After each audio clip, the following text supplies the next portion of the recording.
Give me 1 sec. I'm going to share my screen and get my PowerPoint up, and we're gonna talk trash. Okay. Cool. Let's go to the beginning. How's this look? Are we seeing my screen? Looks good. Okay. And if anyone has any questions, you can go ahead and type it in the chat, or you can raise your hand by going to the participants portion and then just raising your hand up, and we can pause for questions in between slides. And Cassie, since there's so few of us, when I do ask the whole group, can we just unmute everyone and have us all chat? Yeah, that sounds good to me. Cool. Okay, so everybody, welcome to Trash Talk, Landfills, and Decomposition. Again, you're here with Cassie and Steph from Plant Chicago.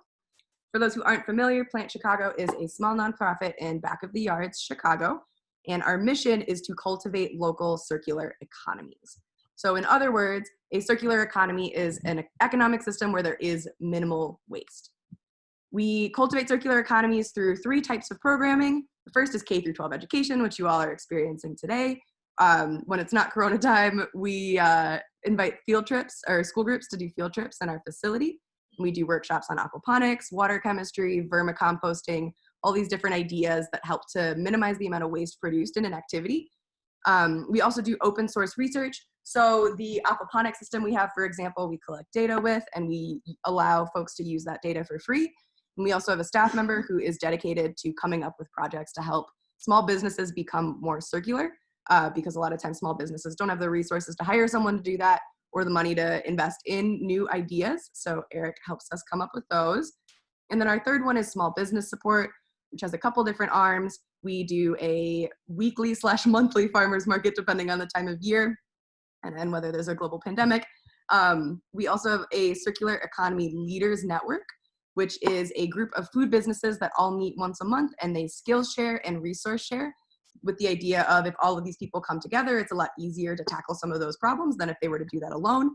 And again, small businesses don't have the capital that a lot of big companies like McDonald's and Amazon does. Like McDonald's could buy a bunch of solar wind powered something and then market that on their website and seem like they're doing a good job, but a mom and pop shop doesn't really have the capacity to implement infrastructure like that. Okay, so here are 3 handy dandy little cartoons that explain different types of economies. Today, we operate in a linear economy, linear meaning straight line. So a product or a resource is extracted from the environment, goes to some kind of factory. Sorry, I have a dog who's under the table. It goes to a factory where it's manufactured. That then goes to a store. We go to the store and we buy it. When we're done with it, usually we throw it away. Sometimes it gets recycled, but we'll get into that. But that's an example of a very linear system. There's a clear start point and then a very clear ending point with a foggy little loop, which brings us to our recycling economy. So when we recycle something, that does create this little loop here, but very rarely is the same material recycled more than once. So it does represent that linear system with just a little baby loop towards the end where you're still pulling something from the environment, still goes to a factory to make something. It gets used twice, maybe thrice, and then ends up in a trash can. Whereas a circular economy, of course, something needs to originate from somewhere, but when a material is taken from the environment, that material gets reused multiple times and in multiple fashions. So with this recycling economy, for example, we take a plastic bottle. In a recycling economy, you make a plastic bottle, I drink something out of it, then I refill it with water, I drink it again, and then maybe I throw it out. Within a circular economy, that plastic bottle, I would maybe drink something out of it, and then maybe I plant something in it, and then maybe I shred it, and I make it into an art piece, and it sits on my wall for 3 decades, and then someone else buys it.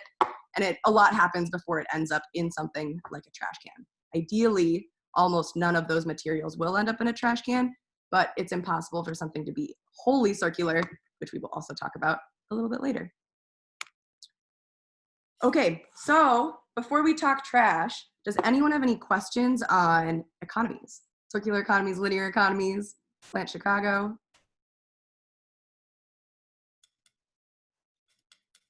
Doing okay for now? Cool. Okay, Cassie, so if we can unmute everyone, let's talk about where our trash goes. All right, so everyone is officially unmuted. And then if they didn't want to be unmuted, they have been muted again. because they wanted to. But does anyone have anything to share with where our trash goes when we throw it away?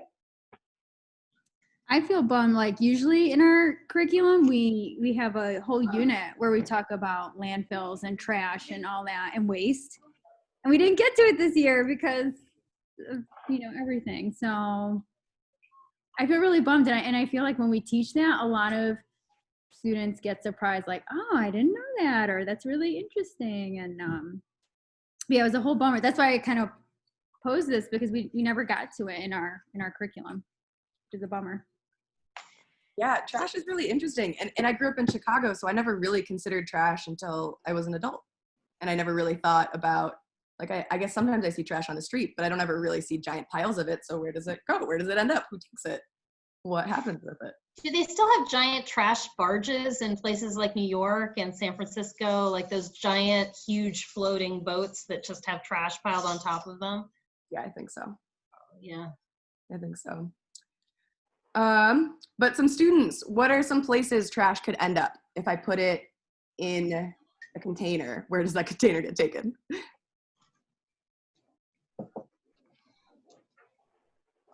I can jump in. Can you guys hear me? Uh-huh. Hi, my name is Anjum. I'm not a teacher, but I'm on our mosque green team we've started kind of a few years ago to kind of green up the mosque.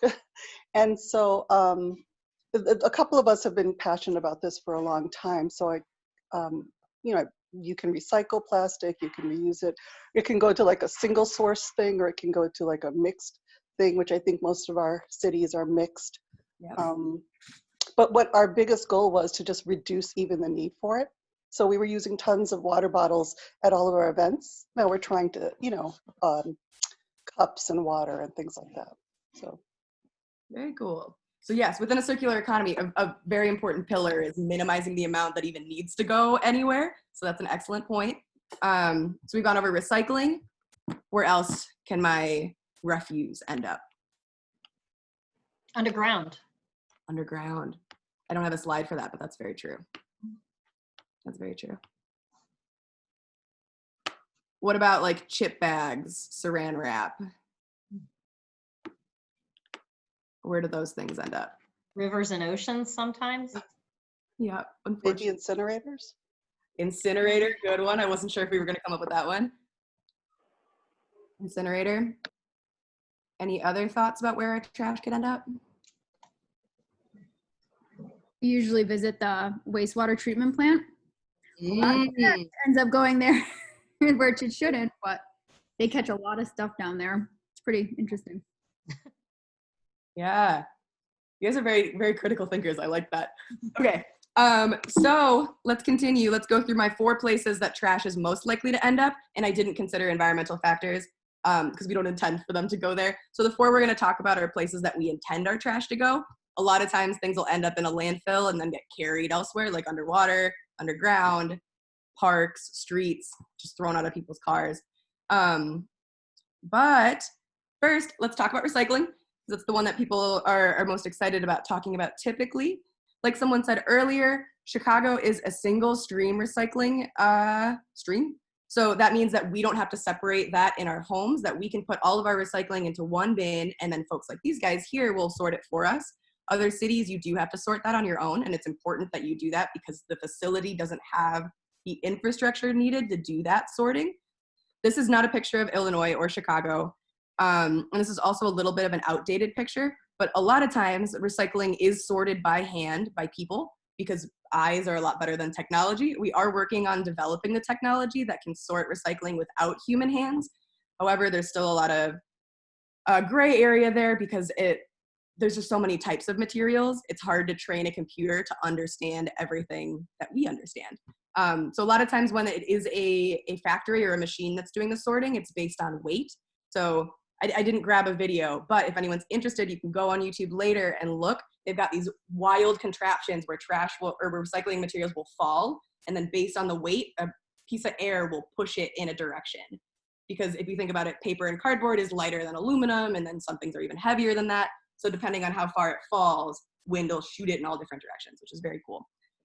Okay, and then on the slide here, I have written what is recyclable in Chicago because it does vary, not only within Illinois, but nationwide, in between suburbs versus the city. So in the city limits of Chicago, this is what we can recycle here. One important note is that not all plastic is created equal. The bottom or near the recycling symbol on a plastic bottle, it'll say a number. In Chicago, 1 through 5, not 6, and 7 are recyclable. I don't know if it's the same in Glenbrook though. That would be interesting to look up. Okay, next, we have large scale composting. So this isn't as common. We did bring up New York earlier, which does composting on a city scale. They have people that pick up compost the same way as recycling and landfill, which is on a hiatus because of the pandemic, which is a big problem. But this is what large scale composting looks like. Over here, we can see this guy is dumping lots of organic matter. So things that can be composted is anything that was alive at any point. So we see lots of wood chips here. I see eggshells, looks like coffee grounds. Maybe this is celery. Other things that can be composted, brown paper towels, most types of paper products because those were trees at one point. And then even today, there are lots of types of compostable plastics that would break down a lot faster than you would think. But if you go to a farmer's market or some grocery stores, they have really thin plastic green bags that are biodegradable. So if they are put in a facility like this, they will break down. If you just drop them on the street, however, they will not break down. They operate or they act the same way as plastic unless it goes to a place that has a lot of heat. So this giant mound here is turned regularly so that the temperature is distributed, but in the middle, it's super, super, super, super hot. And that's where most of the decomposition work is happening. Can I ask, isn't the exception meat? Like, good question. So or fat? composting, small scale composting and large scale composting are very different. Again, with the plastic too. Like if you have a compost bin at your home, you probably can't handle something like a plastic. And at home, you wouldn't want to compost meat, cheese, dairy, because those things are stinky. They can also attract pests. So if you're composting like in your kitchen or even in your yard, it could attract some kind of illness to you or a pet. But on a really large scale like this, they do have like safety procedures to keep everybody safe, and they're able to handle more icky things like meat and even bones. Yeah. So Cassie and I participate in a compost pickup program that participates with a large scale composting facility, and we're able to put anything in that. So like I cooked a chicken and I put the whole carcass in my bucket. Wow. Okay, And then they picked up thanks. the whole carcass. Yeah. And then I think, so a little more details there. I think the urban canopy will then separate even more. So some of the composting they do small scale on their farm, and then some of it gets shipped to a facility. So like they can even handle the rigid plastic, the BPA plastic, compostable materials. Can I interject with a quick question? So a large-scale composting facility like this probably has a really great product at the end of this whole process. Where does that product go? That's a good question. Most likely a big farm. If it's a big facility, it'll go to a big farm.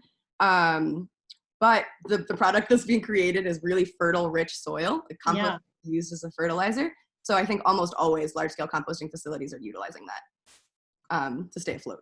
Like if you're gonna invest all the infrastructure and the staff time into this process, it's cool to then be able to sell it somewhere. That's an excellent question. I don't know exactly. And in the case of the program that Steph and I are participating in through the Urban Canopy, they actually offer a kind of give back type situation. So you could donate, I think it's $5 a month, something like that, or you could get $5 to any of the farmers markets that they participate in, or you could get that back in compost, like finished compost from that service, which is super cool. Yeah, every fourth pickup, you get a $5 something, which is a fun little reward. Okay, and for anyone that's interested in composting, Cassie and I also have a recording of her doing a vermicomposting workshop, which teaches people how to build small-scale worm bins that can be kept in their kitchen, and she talks about how to take care of them, what they can and can't eat. In that case, they can't eat meat, they can't eat cheese, can't eat dairy or bones. But again, you get really fertile, rich soil that you can then use for houseplants or vegetable plants. Okay, next, incinerator. I didn't know a ton about incinerators before putting together this PowerPoint, so this was a really fun slide. Incinerators are not super common these days anymore. If I remember correctly, there's about 80 left in the US. They are most common in places like Florida and the Northeast, where there is a really high population density, but not a lot of available land for landfills. So an incinerator is where trash gets burned. And oftentimes incinerators also produce electricity. So some people argue that they are sustainable solutions, that that's a really good way to handle trash. But through a circular economy lens, earlier, like we were saying, the ultimate goal is to minimize the amount of waste that we're creating in general. So if we come up with methods that can create energy that are dependent on us producing waste, that's kind of like a catch-22. That means that I'm only producing electricity if I'm producing extra trash that I don't have space for. So that's not the perfect solution. But if we have trash, you could also argue that that we should be making electricity out of it. Another downside to this is if we're burning trash, a lot of those chemicals then end up in the air. And I don't know about you, but I wouldn't want to live next to an incinerator where they were burning plastic and then I was breathing in those fumes. So hopefully this is something that we phase out in the near future. Another interesting thing I learned about incinerators while researching them is they typically have a lifespan of 30 years, like the facility itself. After about 30 years, it needs a lot more money to be upkept and refurbished. And almost all of the incinerators in the US are over 25 years old, which means that we're at a point where we are either going to decide that we should phase them out, or the US is going to invest a lot of money into fixing these guys up. So interesting turning point. And last but not least, we have our glorious landfill. And as I was looking for pictures of landfills, I noticed, I think they edit the sky to make it look nicer, which is really interesting, that this is like a really beautiful sunset on top of all of this trash. So if we don't put things in any of the other bins that were mentioned before, this is by default where things end up. Landfills are giant mounds of trash. When they're filled, at a certain point, landfills will have a filling point. They're covered with soil, and then sometimes people plant things on them. So if we're familiar with Chicago, there's a park, I think it's pronounced Palmisano. I don't quite remember, but it's on 28th and Halsted, and it's this really beautiful park. It's a giant hill. It's got a lot of native plants on it. It has a really nice little walkway where you can go up. And as you go up the walkway, you'll notice there are these giant metal tubes that come out of the ground. And that's because it's an old landfill. So there's a lot of decaying matter underneath that really beautiful hill. And if those poles weren't there, or those pipes weren't there to release methane, over time, that hill would explode. Which is pretty spooky. But when things decompose without the presence of oxygen, it produces this gas called methane, which is very flammable. So after we cover landfills with soil, if we don't give a place for that gas to be released, eventually the pressure will build up and then it will just pop. There's some places that burn it off too. Is that right as well? They've got like a smokestack, yeah, which isn't great for the carbon footprint, but yeah. Mm-hmm. Yeah, same on the same coin as like an incinerator. Or sometimes they compact it too, and then they're stacked up, kind of the same way recycling bales are, but just filled with miscellaneous. Wally style. Exactly. Yeah, exactly. Wally style. Yeah, I should bring up Wally when I talk about landfills with kids. I love that movie. But something that is a little discouraging about landfills is if we took a long time and we played I Spy here, I bet we could find a lot of compostable and recyclable materials that probably won't get sorted out of here. I don't think there's a lot of people that spend their days going through landfills trying to salvage materials. So these things get burned, they get covered with soil, or they get put into those little bales and then they just sit there forever, which is an issue because we can consider that they were taken from somewhere, and if they never get returned, it's not really productive to just have all of this trash stockpiled with no end goal. So there's landfills. How are we feeling, folks? Do we have any questions about any of more? I was going to say, I know in Glenview, and I'm sure Chicago is the same, like you don't have the option to sort out your trash. Cause I always feel guilty. Like I have a compost and it's terrible, but like, I don't have the option to put garbage in a separate compostable, like the meats and the cheeses, where I say like, oh, this is going to build up that methane. I wish there was a solution, but we don't have that. Yeah. I don't think Chicago does either, right? No, for us, it's illegal to throw out yard trimmings, but they're not really clear on how you're not supposed to do that.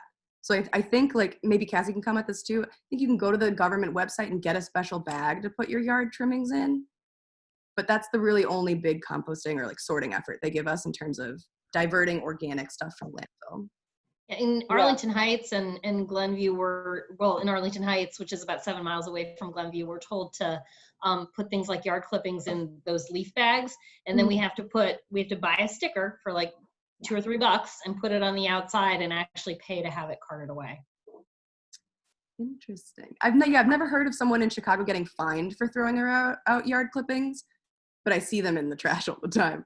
They But will pick it up. Like the first, we moved here like 12 or 13 years ago, and every now and then you can put a couple bags out without a sticker on it, and the guys are like, okay, fine, this week. And then like a couple of weeks later, if you're still doing it, they'll staple like a fluorescent note to it saying like, we can't take this. You need to put a sticker on it before we take it.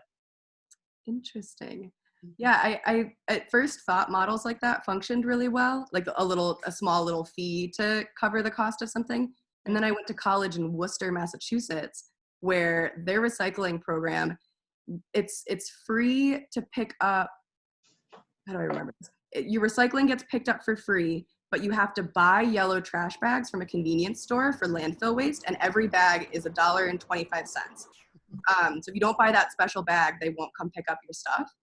And at first I was like, that's a great method. Like, it's incentivizing recycling, it taxes landfill waste a little bit, but what it resulted in was just trash everywhere.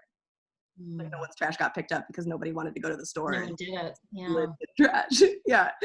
Didn't work out very well. And then also a consequence of that was in Worcester, there aren't public trash cans. Because if they had trash cans on sidewalks, then no one would buy the bags. So like in Chicago, there's trash cans on every block, which is why we're pretty clean. But in Worcester, there's trash all over the place. All over. Okay, other questions or comments?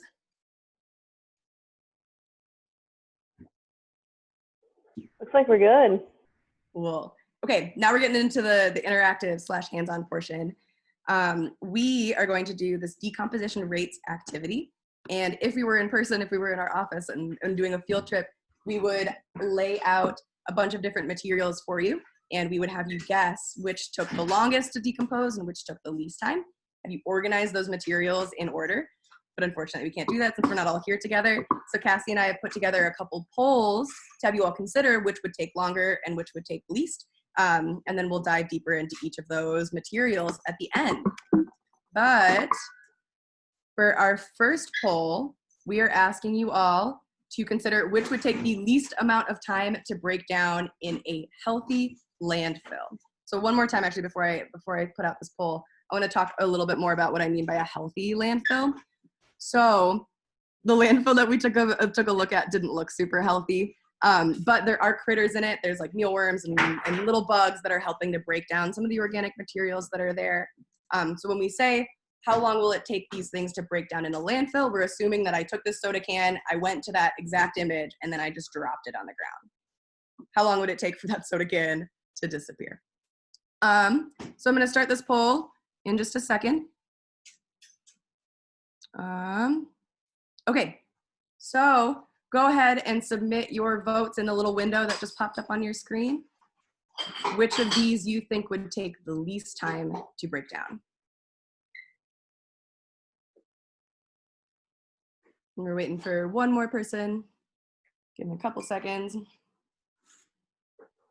And Steph, do you want to go into really quick, like what is making these things break down and like what ultimately it would break down into? Yes. So what breaks it down depends on the material it is, but it would ultimately someday break down into soil. It would eventually become something similar to compost. And you could imagine that the compost created from paper versus a soda can looks very different.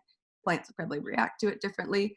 But decomposers are the things that break these things down. So decomposers are like worms, mushrooms, lots of little critters, mostly bacteria that we can't see.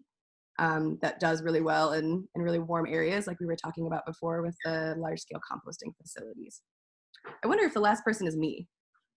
I wonder if I'm supposed to vote. Anyway, so we're going to close this poll and share the results. So most of us said the brown paper towel would take the least time, which is correct. Decomposition has a lot to do with surface area. So for those of us that aren't familiar with volume to surface area ratio, surface area is the amount of space that you could physically touch with your hands, and volume is the inside amount.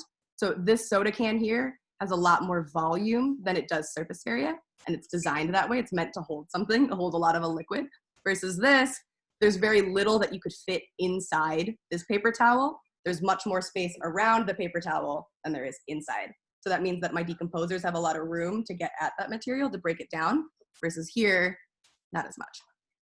I mean, I guess if it's empty and open, they can kind of get in there. but still a lot more surface area with my brown paper towel.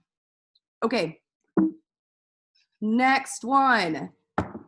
Which would take the least amount of time to break down? Banana peel, printer paper, brown paper towel. This is a trickier one.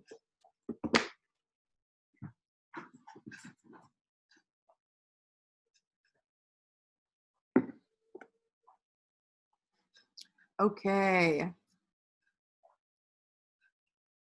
And ooh, we are split down the middle.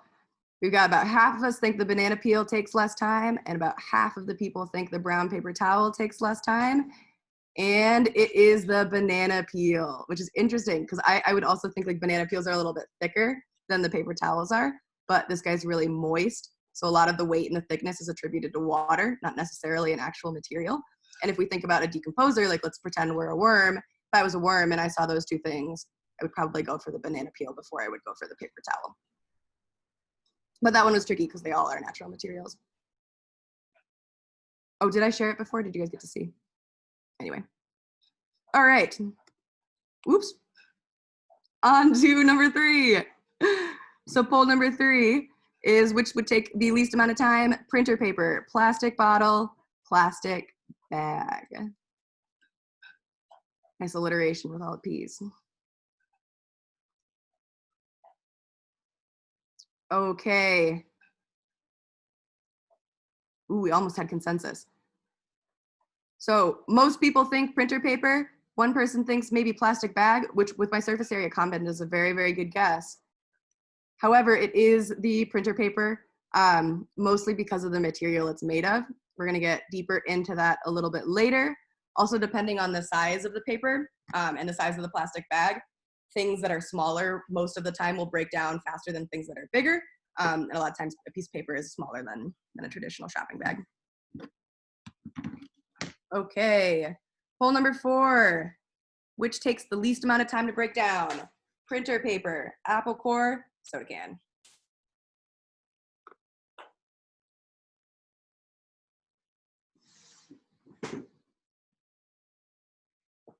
Ooh, consensus, have fun. Okay, everybody thinks apple core. Ta-da, very true. So again, with the banana peel, this is a lot of water weight, even though it is a lot of stuff.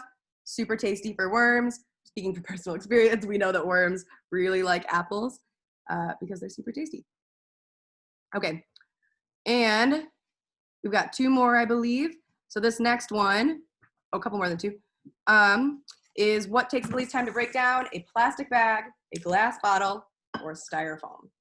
Now we got two new materials to talk about.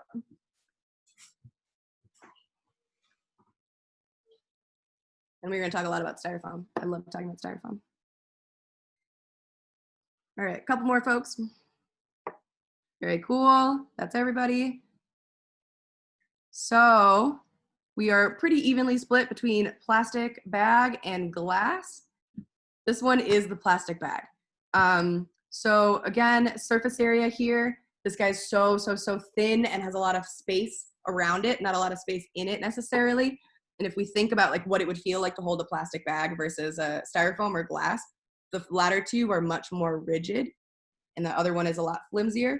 So while none of these 3 are like really stellar options for decomposers, I would guess that the decomposers would be more familiar with what a plastic bag looks and feels like than something rigid like a glass could even feel like a rock. I wouldn't want to eat glass. Okay, on to number 6. So out of these 3, plastic bottle, styrofoam, and soda can, which of these 3 takes the least amount of time to break down? Is it getting trickier? It's pretty easy when we're comparing like soda cans and bananas. Okay, just about everybody. Give them about 10 more seconds to think. Okay, we're all across the board here.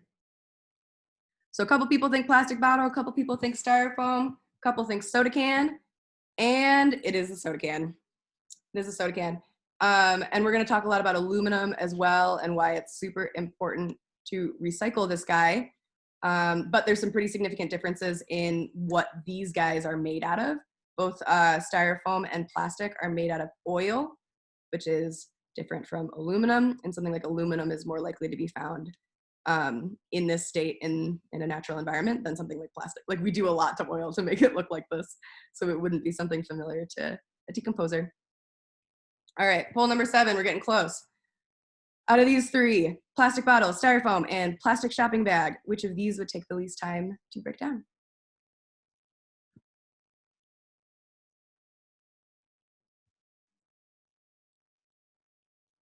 Consensus. Amazing. Feels like we're all listening. So again, very little or lots of surface area, very little volume. All of these would be pretty foreign to a decomposer. But again, like when we were talking about the last time, the plastic bag was the winner. These guys are much more rigid and foreign than something flimsy and malleable like a plastic bag. Also, another thing worth noting is the amount of material it takes to make something this thin and flimsy is much less than a rigid plastic bottle or a relatively rigid takeout container. Okay, and last but not least, which takes the least amount of time to break down, glass or styrofoam?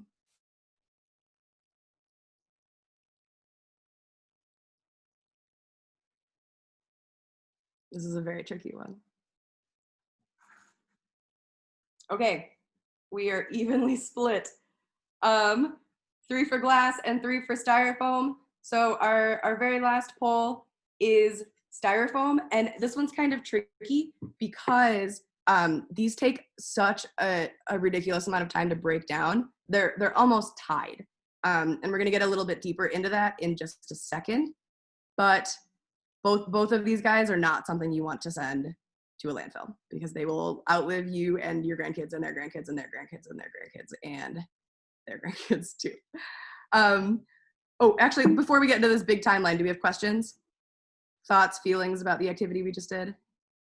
Yeah, just a quick question. I'm as a chemistry teacher, I also interpret the words breaking down in different ways. So I was thinking of the glass as eventually breaking down into sand again, that kind of thing, as opposed to actually being metabolized by an organism. And kind of the plastic the same way too, as I understand it, right? That it doesn't really get eaten so much by an organism. It more breaks apart into smaller and smaller and smaller little pieces. Can you speak to that? I can a little bit. I'm not a chemist, so maybe you can more. So with glass, my understanding is I don't mean to throw that around there like, well, as a chemistry teacher, you know, just for your perspective on that. Yeah, so my perspective with glass, at least, is if it's going to break down to sand, we're talking about it like the way sand is formed with rocks, like over a lot of time, like just constantly bumping into stuff until it's teeny, teeny, tiny. And glass is good to talk about too. Like as a kid, I remember going out to find sea glass, which is a good representation of like, oh, if it can exist in the ocean for long enough that it's smooth enough for me to like pick it up and play with it, it's probably around for a long, long, long, long time. I don't actually know if glass turns back into sand. Does it? I think the heating it in the way we do changes the chemical structure. Yeah, like when you heat it, I mean, essentially it's the same compound either way. It's silicon dioxide, whether it's sand or whether it's been melted together to put into glass. But I think, I mean, your point about sea glass is absolutely true. Like it's going to take it thousands and thousands and thousands of years before it has broken down to that particulate level that it was at before the sand got turned into the glass. So just thinking about the terms breaking down. Yeah, no, that's a great point. And with plastic too, that's also an excellent point. Like microplastics are a big buzzword these days. We talk a lot about how us using plastic in our everyday lives means that it ends up in the ocean and then it ends up in the fish that we eat. Or I read like when you wear leggings a lot, if you wash them often, little bits of plastic come off your leggings and then they get in the water and then that water goes to the ocean and then again, it ends up back on your plate. So that's not a really comforting thought. I do know that there are some things that can metabolize plastics. Like people are experimenting with mushrooms that can grow and I guess consume the plastic, but I also don't know that much about mushrooms. So I can't really speak to whether or not they're metabolizing it or if they're just very effectively like tearing it apart into smaller pieces. Okay. Yeah, good question. And like the mealworms too, Steph. Oh, we'll talk about mealworms. We'll talk about styrofoam and mealworms. But yeah, glass is a really interesting thing too, because glass is one of the only materials, or it's one of the most effective recycling materials. So a lot of material gets lost in the recycling process, particularly with paper. Like paper can only be recycled so many times before it loses integrity and it can no longer be formed into like a piece of paper. Whereas glass, you can melt it and then make another plastic bottle out of the exact same materials. So if I were to recycle this piece of paper, I would end up with a piece of paper that's like that big instead. Whereas I could melt down a glass bottle and I could remake almost the exact same glass bottle. You don't really lose a lot of the material. Same with aluminum. Aluminum, you do lose a little bit, but glass, you lose almost none. So given how long it takes to break down, it's very important that we are sending that to a recycling facility. But while we're chatting, I'll give folks like a couple minutes to absorb this map here of all of the materials that we talked about. You can see that is it mirrored? Is this the right? On the first side, it's all organic materials. Paper is made out of trees. We've got a banana, we got some apples. And then as we go farther down towards the red side, we're venturing into more man-made materials, things that you would not likely find in nature. And we're also venturing into some bigger things. Like plastic bag is a lot smaller than a glass bottle. But if we don't have any questions about this order here, we are in order going to dive deeper into each of these materials, what they're made of. And I got a little fun fact for each one to share with you all. I guess, Steph, on this front too of this timeline, I just wanted to mention that it's definitely not to scale. So it may look like, you know, the paper towel is relatively close to the styrofoam, but if you take we would just need a really, really wide screen, right? A really giant PowerPoint screen to show the actual true scale of this. But we're talking millions of years at the end of this timeline versus a matter of weeks at the beginning. Yeah, that's a really good point. That if this were to be to scale, the green portion would be barely visible and the yellow portion would also be barely visible, and most of this would be red. There's actually really interesting data on how difficult it is for the human mind to comprehend a million, because it's just such a magnificent number that we don't ever really think in that quantity. And then again, to make a comment earlier, we were saying like the styrofoam is going to break down before the glass. It's just so hard for us to consider what a million years is. So when we look at data like this, 1 to 2 million years is such a huge range. The difference between those two is pretty significant. So this really means that we are not totally sure of how long it takes to break down, but it's a scary enough number that we need to take action now. Okay, let's go deeper. So first, our most likely, or our quickest to decompose friend is unbleached paper towels. They are made out of trees. They take 2 to 4 weeks to decompose. To properly dispose of them, depending on if you compost at your house or your school or wherever you reside. If it's dirty, it can be composted or landfilled. Dirty materials cannot be recycled. And that's because when you send paper to a recycling plant, it gets mashed up with a lot of other paper and then made into new paper. So if this paper has ketchup on it, or like tomatoes, then I mash up all this ketchup into a bunch of other paper that they try to then make into paper. And if it's dirty enough and big enough, it has the potential to ruin a lot of other clean paper that could have been recycled. So it's not super fun to say, but oftentimes if you're confused, it's safer to put it in a landfill than it is a recycling bin, because you don't want to risk the fact of the possibility of an entire bale getting disposed just because of that one questionable thing. If a paper towel is clean, it can be recycled or it can be composted. And a fun fact is to make 1 ton of paper towels takes 17 trees and over 20,000 gallons of water. So something I started learning a lot more after college was how much water it takes to create things, and you'd be pretty astounded with how many gallons of water go into the things that we use every single day. And also for clarification, 1 ton is 2,000 pounds. So we're talking a lot of paper, but still 17 trees is pretty significant. Because we also use a lot of paper towels in the US. We're pretty careless with materials like that are really cheap and small. And also I'm going to send this PowerPoint out to everyone at the end. So at the very bottom, I've got these little sources, and most of these fun facts I pulled from lists of fun facts. So if you are particularly interested in any of these materials, that's a good place to go. All right, number 2, banana peel, made of bananas. Time to decompose, 2 to 5 weeks. Again, this range is accounting for the fact that bananas come in different shapes and sizes. How to properly dispose. If you do compost, these guys can be composted. They are organic, they came from nature, they grew out of the ground. Or if you don't compost, they end up in a landfill. They cannot be recycled. And a fun fact about bananas is they're berries, which I didn't fully understand, but it does have something to do with the structure of the flower. So a banana plant, also bananas aren't trees, which is a fun fact, they are plants. The banana flower is really big. It's actually like bigger than my 2 hands put together. And then inside there's a bunch of little components of the flower that make a bunch of different bananas. And that's what classifies it as a berry.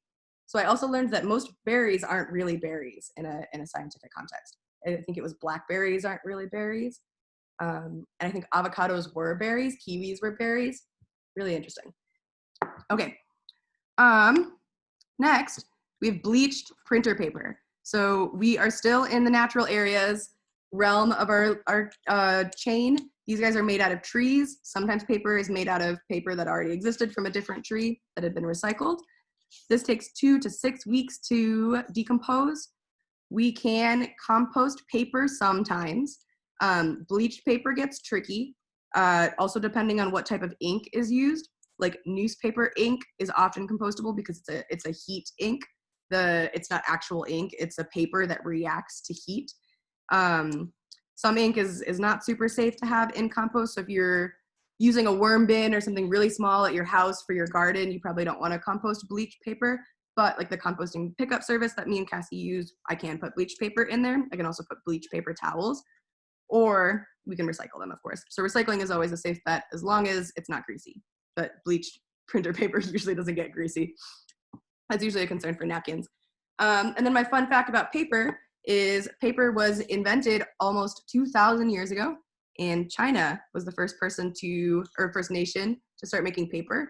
And there's some interesting articles about how secretive they were for a while. They were making paper long before anyone else in the world was. Okay, next we have an apple, which is made out of an apple. An apple core takes about 2 months to decompose. We can put this in a composting bin, a composting facility, because it grew out of the ground. It's made out of organic materials. Or if we don't compost, this is something that goes to a landfill. And my fun fact is that crab apples are the only apples native to North America. And there are about 2,400 varieties of apples grown in the US. And part of that is from apples being brought up from overseas, and another part is from genetically modified apples, or which could also mean selective breeding. So GMOs don't always mean that there's like a mad scientist splicing fish genes into tomatoes. Sometimes it's as simple as like, this apple tastes good and this one tastes good too. What if I made them make more apples that'll probably also taste good? So that's how we ended up with so many varieties. Here we grow almost 2,500, I think it's 2,400. All over the world, there's over 7,000 varieties of apples. And just one that's not edible is the only one that's native to us. Crab apples are the really itty bitty ones. If you ever ate them when you were a kid, they're really bitter, kind of sour. They like splosh on the sidewalk a lot. That's usually how I can tell that they're around. And squirrels really like them. Plastic shopping bag. Now we are diving into the not natural areas of our chain. Plastic is made out of oil, like I very briefly referenced before. And out of oil, we have figured out how to make all kinds of different types of plastic and different types of materials. Surprisingly, this only takes 10 to 20 years to break down. I've seen lots of different numbers because that also is considering there are so many different types of plastic bags. If you go to like Pete's, you'll get a bag that looks like this that has some kind of stamp on it. If you go to Target, you'll get a really, really thick bag that you could reuse lots and lots and lots of times. It's likely different types of plastic. I don't know enough to speak to that, but that's why that range is pretty significant. And then sometimes you'll even see that people will say plastic bags take like 100 years. And maybe they're talking about like a landfill, giant, really thick black trash bag. So how to properly dispose of plastic bags. This is a hot topic. Some places you can drop off just this type of bag to recycle. So not the Target bags, but just these really flimsy ones. Like my grocery store by my house accepts plastic bags, or these go to a landfill, or I guess you could reuse them, but that's not really a disposal method. in this little guy down here, the source I was talking about, they have some interesting data on how many of these actually end up in a recycling facility. Spoiler alert, it's almost none. But my fun fact that's kind of a bummer is that the average plastic bag is used for about 12 minutes. So if we consider the amount of time that we use this material and then compare that to how long it takes it to disappear on Earth, that's not really a sustainable ratio. If I'm only using something for about 15 minutes, but it's gonna stick around for 20 years, that's not my best option. So we can talk later about what we can do to minimize the use of single-use plastic bags. Right now they're ubiquitous. The city of Chicago was able to ban plastic bags, which is pretty exciting. I think that the coronavirus kind of impacted that a bit, but we are in some place on a trajectory to having there just be paper bags in grocery stores. And right now there's a fee. So I don't know what it's like in the suburbs, but in Chicago, if you want to get a plastic bag, you have to pay 7 cents per bag. Doesn't sound like a lot, but it can be. It adds up. That fee is waived right now because of Yeah. the coronavirus, and they just won't let you bring your own bags. And I was at the grocery store, I think last week, and I brought my own bags. That they were allowing it, but you would have to bag it yourself. That's what And then they were like, so you could either, and then I just went shopping last week, and the only option for me was to take all of our groceries out without using bags at all, and then bag it ourselves. But we didn't do that because that was insane. I was like, this is so many groceries, and you want me to like take it all the way out in the car and then go through it and bag it it was wacky. So anyway, that's just my comment on that. Yeah, my roommate and I are struggling with a similar thing, but we've kind of adapted where we go to the store together and we like divide and conquer, and they let us bring our cart out, which is nice. So we just keep everything in the cart, and we wheel the cart out into the parking lot and we put it in bags.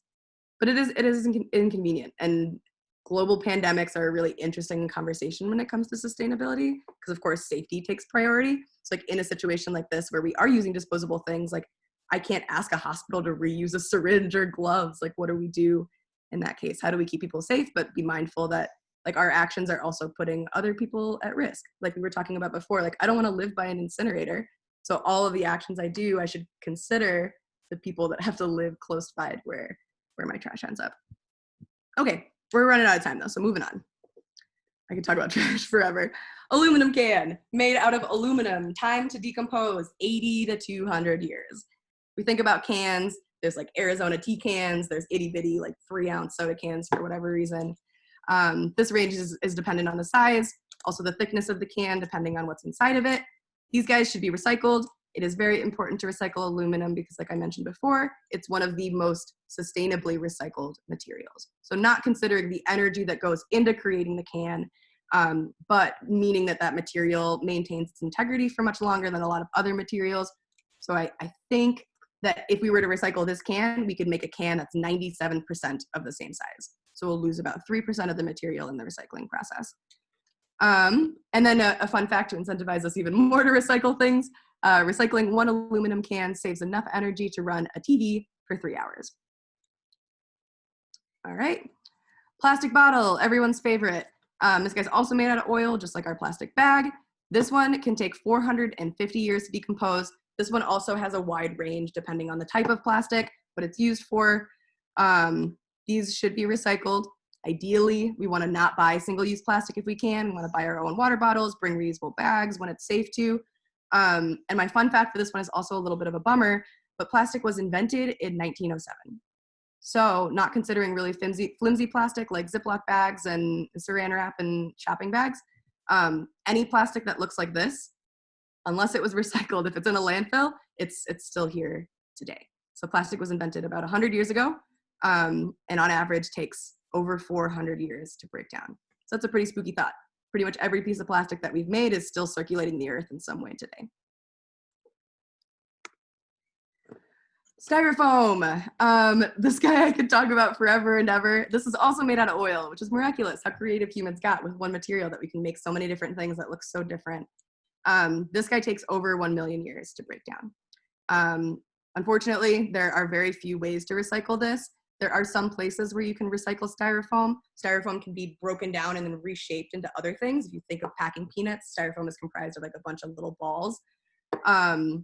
but very few places can do that. Almost always it goes to a landfill. In Chicago, we don't recycle styrofoam, but there are over 100 US cities that have banned styrofoam because it's such a dangerous material, especially if we consider how cheap it is.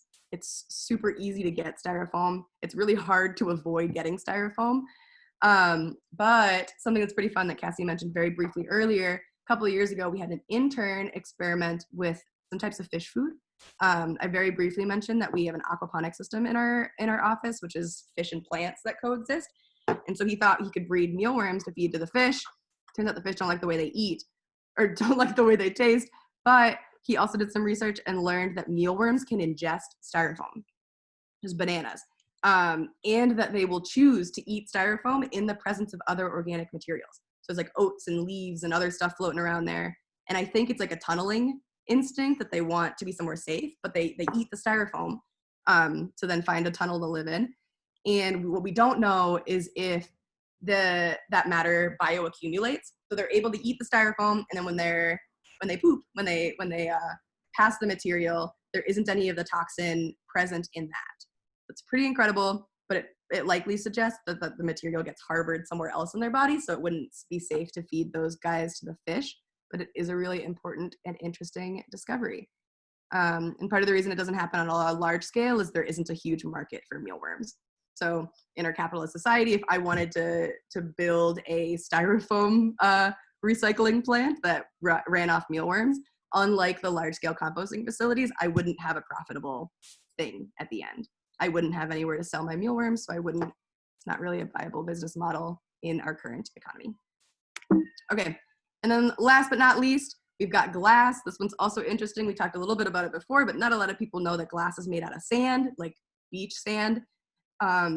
This is a giant range. We're not 100% sure how long it takes for something like this to break down, but again, if we think about beaches, it's possible that some of the beach glass you find is a couple hundred years old. How to properly dispose of, recycle. Very important to recycle because this material maintains its integrity, but most of it can be used again to make the exact same plastic bottle. But something that's important is you should not recycle broken glass. Broken glass, well, it theoretically could be melted down and then made into something new. We have to consider the people that work in trash facilities, and we don't want to put them in danger. So broken glass goes to landfill, wrapped up in paper, and then unharmed glass can go to a recycling facility. And then my fun fact is something I've referenced multiple times. Glass is 100% recyclable and can be recycled endlessly without loss in quality or purity. Something few beverage packaging options can claim. So this is my very, very last slide.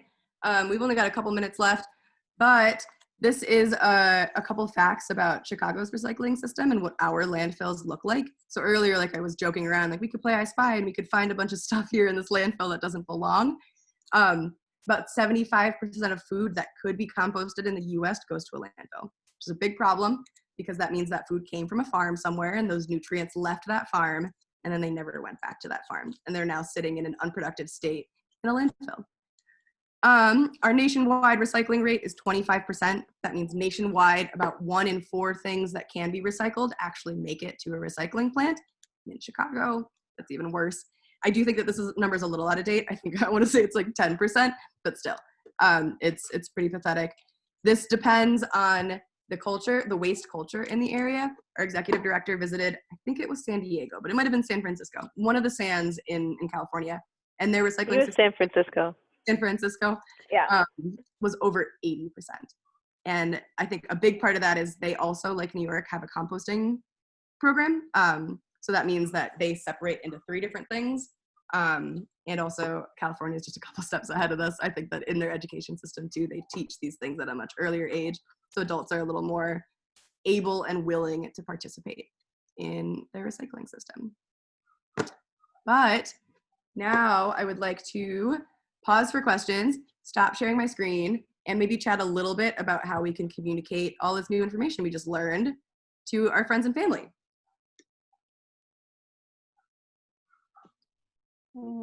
I have a question. The recycling is almost getting a bad rap lately, maybe misinformation, bad PR, let's put it that way, especially because some countries are not taking our garbage or recyclables. And so Can you talk about that a little bit? What's the truth there, or what we should say positively? Yeah. I honestly, I think I give recycling a bad rep sometimes too, just because I think that it's often regarded as this fix all when really it is a band-aid. And sometimes it's a pretty good band-aid. Sometimes it's like a fiber cast, not just a band-aid. But ultimately, we do want to reduce the amount of things that we're using on a daily basis. In regards to China not taking our recycling anymore, that's a really interesting conversation to have, because it leads you to think of like, well, if I'm creating trash, why am I not dealing with it? Like, why is it China's responsibility to take and process the things that I didn't want anymore? So China decided to stop taking a lot of our trash, which meant that the US recycling facilities are pretty backlogged. I don't actually know what happened, but when China made that decision, there was a lot of talk about what would most likely happen was it would just go to a different country, a different global south country, which is disheartening, because again, like I personally don't want the things that I don't want in my everyday life to then just by default go somewhere else where I can't see it. That makes me feel a little uncomfortable. However, within a circular economy, recycling is a very important component. For materials like glass and aluminum, I do want those things to get recycled. I think it's important that we are reusing things as long as it's sustainable to continue doing so. But when we talk about recycling in terms of like single-use plastics, that's where it gets kind of dicey. Yeah. Where if I'm designing something for single use and it gets recycled, that's not like a true recycling system. That's more of that Band-Aid I was referencing before. Okay. Does that make sense? Yeah, it does. Okay. I don't mean to be a downer either, but living in the city, I am very skeptical of recycling. I'm very skeptical of what actually gets recycled. Yeah, and we can't downplay the role of corruption in some of this, in a lot of this. So. Right. Yeah, and also, like I said before, growing up in the city and then now returning as an adult and getting to see a little more of the nitty gritty, I do feel pretty angry that some people are forced to deal with my trash, and that my whole life I've been putting trash in a trash can and I never really thought about where it went. And there are a lot of people that are very aware of where my trash goes and how inconsiderate I am about it. So I, as an adult, now that I understand how unfair that system is, I have tried really hard to limit the amount of stuff that I'm sending either to a landfill or a recycling plant. Just overall limit what leaves my house.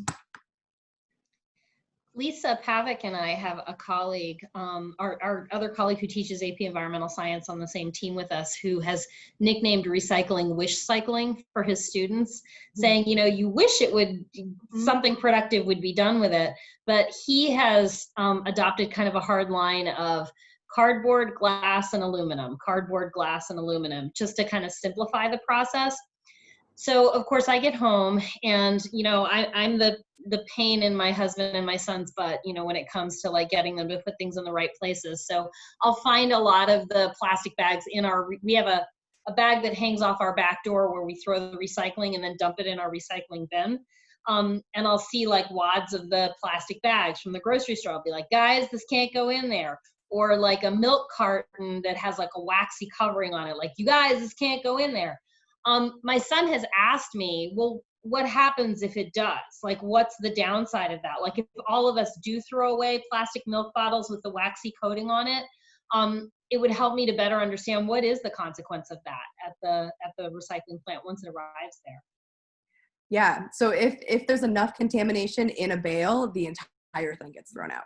Oh my God. So it can be a pretty serious consequence. So Liz Lyon, our resident trash expert, will often say like it's much safer to put something in a landfill if you're unsure, because it runs the risk of destroying, like a bale could be 2,000 to 4,000 pounds of materials.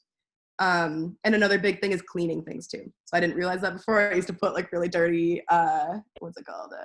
sauce containers in the recycling, and then I learned later that not only is it like unfair of me to expect someone else to clean up after me, but it runs the risk of ruining a lot of other people that were doing it the proper way. So if that bale gets tossed out, I mean, what do they do with a rejected bale? Landfill. Oh. Yeah.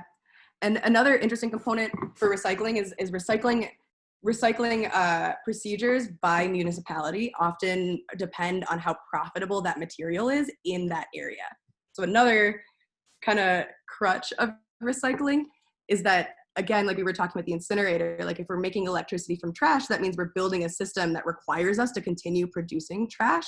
If we are only recycling things that are profitable, again, we're leading on this system that's based so heavily on like, if I produce trash, then I make money off of it. I'm only going to do the sustainable thing if I can then profit off of it. I can profit. Yeah. Yeah. But also recycling is expensive, and I can't donate the money to build a facility, so I understand the nuance behind that. Someone sent me a private question that I'm just now seeing. Sorry, I was sharing my screen wide, so I couldn't really see. But someone asked, why don't we put our trash in space? And that's not a silly question, because I also thought we should just put our trash in space for a really long time. And there's still a part of me that thinks maybe, I don't know. But I don't know enough about space to really comment. But my understanding is that our fear is that if we put it out there, what if it comes back? And then again, something I definitely can say is, while space is super appealing, again, the main goal is to figure out a way that we can sustainably live on our Earth. So if our behaviors mean that we need to go to Mars or that we need to start shooting stuff into space, we should reconsider what we're doing. Because what if that happens for enough time that we shot everything into space and then we don't have anything left? That's hyperbolic. That's not going to happen. But that's my comment on space. Cool. Well, do we have any other just final questions? I know we're kind of out of time. We've gone over time, but if there's any final questions, speak now. Otherwise, we are recording this and we are going to be putting this on our website, on our blog. So if you wanted to share these materials with other students or teachers, you're welcome to do so. And Stef's slides will also live on our website as well. Thank you so much. It was great. Thank you. For coming. This was so fun. Thank you. This was great. Thank you so Yay. much. Thank you all. Yeah, good luck out there with the final couple of weeks of school. E-learning. Or day, or whatever it was that you said, Lisa, for you. I don't even know what day of the week it is anymore. No. I actually found this interesting article. I was going to send it in the chat. It's from the Atlantic. And like, one of the decisions I always feel conflicted with is like, okay, so I don't want to use plastic bags, but should I be using this? She's got some time. She's got her thoughts. Was that mine? I don't know. Oh, I was opening the video Jenny sent and it was an ad, sorry. Oh, sorry. But let me find it. Maybe I'll send it in the chat. And it's just about organic cotton, like those are just as water intensive. And